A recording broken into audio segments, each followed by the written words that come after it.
बात उस वक्त की है जब भगवान बुद्ध इस धरती पर अवतरित थे। एक व्यक्ति जिसके पास धन दौलत की कोई कमी नहीं है, उसके साथ सुखी जीवन काटने वाली पत्नी और राम लक्ष्मण जैसे 2 बच्चे भी हैं। उसके पास सब कुछ है। फिर एक दिन उस व्यक्ति के मन में भगवान को पाने की लालसा जगी। उसने सोचा कि मैंने बहुत सारा धन कमा लिया, अब धन की कभी कमी नहीं आएगी, पर मेरे पास ईश्वर नहीं है, मुझे ईश्वर के दर्शन करने हैं। उस व्यक्ति ने ईश्वर खोजने की ठान ली। फिर उसने कई सारे मंदिरों और धर्म स्थानों का निर्माण करवाया, पर उसे ईश्वर के दर्शन नहीं हुए। फिर उसने दान पुण्य करना शुरू किया। उसने अपने खजाने से बहुत सारा धन दान पुण्य में लगा दिया, किंतु फिर भी उसे ईश्वर नहीं मिले। फिर उस व्यक्ति ने सोचा कि अब मैं बड़े बड़े धामों के तीर्थ करता हूँ, शायद मुझे वहाँ ईश्वर की प्राप्ति हो जाए।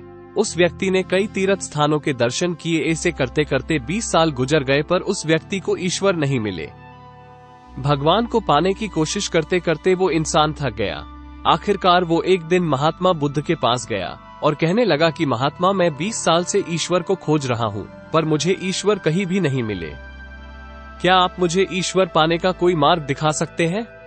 उस व्यक्ति की बातें सुनकर महात्मा बुद्ध उससे पूछने लगे कि सुनो बालक, ईश्वर खोजना कोई बड़ी बात नहीं है, वो तो बड़ी आसानी से मिल जाते हैं।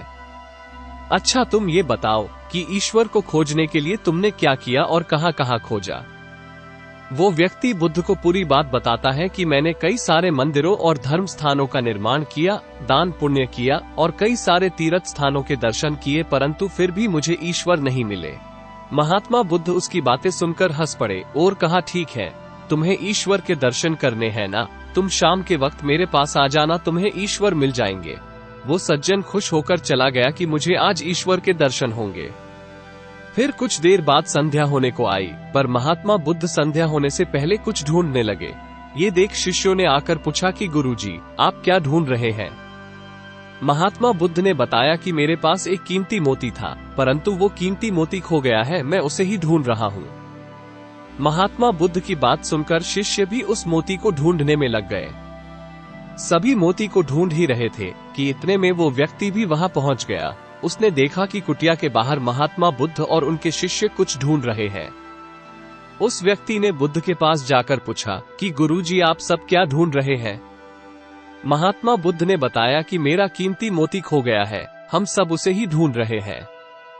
ये सुनकर वो व्यक्ति भी उस खोए हुए मोती को पूरी लगन से ढूंढने लगा। ढूंढते ढूंढते रात होने को आई, पर मोती नहीं मिला। वो व्यक्ति परेशान हो गया। फिर महात्मा बुद्ध से पूछा कि गुरुजी, आपने आखिरी बार मोती को कहाँ देखा था, ठीक से याद कीजिए। महात्मा बुद्ध सोचकर बताते हैं कि मैंने आखिरी बार मोती को कुटिया के अंदर देखा था। ये सुनकर वो व्यक्ति थोड़ा गुस्सा हो गया और बुद्ध से कहने लगा, लगता है आप में थोड़ी सी भी अक्ल नहीं है। अगर मोती आपकी कुटिया के अंदर गुम हुआ है तो कुटिया के अंदर ही मिलेगा ना, बाहर थोड़ी मिलेगा। आप सब व्यर्थ में बाहर इधर उधर ढूंढ रहे हैं और मुझे भी अपने साथ ढूंढा रहे हैं। आप अपना तो समय व्यर्थ कर रहे हैं, पर दूसरों का भी समय व्यर्थ कर रहे हैं। फिर महात्मा बुद्ध उस व्यक्ति के सामने देखकर मुस्कुराने लगे। ये देखकर वो व्यक्ति बोला कि महात्मा, आप हंस रहे हैं, मुझे कुछ समझ में नहीं आया। महात्मा बुद्ध बोले, वत्स, मैं तुम्हें यहाँ बुलाकर यही तो समझाना चाहता था कि जिस ईश्वर को तुम 20 सालों से बिना सोचे इधर उधर ढूंढ रहे हो, उसे तुमने कभी अपने अंदर की कुटिया में खोजा ही नहीं। ईश्वर कभी खोजने से नहीं मिलते, उसके लिए तन मन पवित्र होना चाहिए, तभी ईश्वर के दर्शन होते हैं। अगर तुम ईश्वर के सच्चे दर्शन करना चाहते हो तो इधर उधर भटकना छोड़कर अपने अंतर आत्मा में ध्यान लगाओ। ईश्वर तुम्हें वही मिलेंगे। अपने अंदर के ईश्वर को तुम देख लोगे तो हर जगह, हर इंसान में तुम्हें बस ईश्वर ही दिखाई देंगे।